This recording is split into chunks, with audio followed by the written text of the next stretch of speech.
रंगाचा आमचा तिरंगा केसरी पांढरा निळा नवी फळकत गातो नित्य पराक्रमांचे गाता. सन्माननीय व्यासपीठावरील मान्यवर वंदनीय गुरुजन वर्ग उपस्थित बांधवांनो, प्रथम सर्वांना भारतीय प्रजासत्ताक दिनाच्या हार्दिक शुभेच्छा. मित्र, आज 26 जानेवारी भारताचा 75वा प्रजासत्ताक दिन साजरा करण्यासाठी एकत्र जमलो आहोत. आपला भारत 15 ऑगस्ट 1947 रोजी इंग्रजांच्या गुलामगिरीतून मुक्त झाला.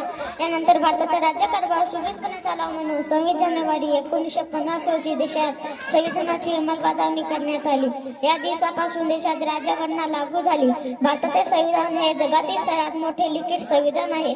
संविधानामुळे आपल्याला शिक्षणाचा अधिकार, मतदान करण्याचा अधिकार, भाषण करण्याचा अधिकार, विचार अभिव्यक्ती करण्याचा अधिकार इत्यादी अधिकार प्राप्त झाले.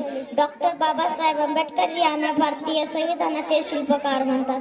26 जानेवारी 1950 पासून देशात लोकशाही खऱ्या अर्थाने नांदू लागली. 26 जानेवारी 1950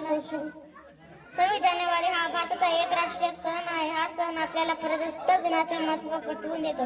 आपण देशाचे चांगले नागरिक होण्यासाठी इतरांचा हक्काचा आणि स्वातंत्र्याचा आदर करण्याचा शिकवण हा दिवस देतो. प्रत्येकाला सन्मानाने व आदराने वागले जाईल अशा समाजासाठी प्रयत्न करणे हे आपले कर्तव्य आहे.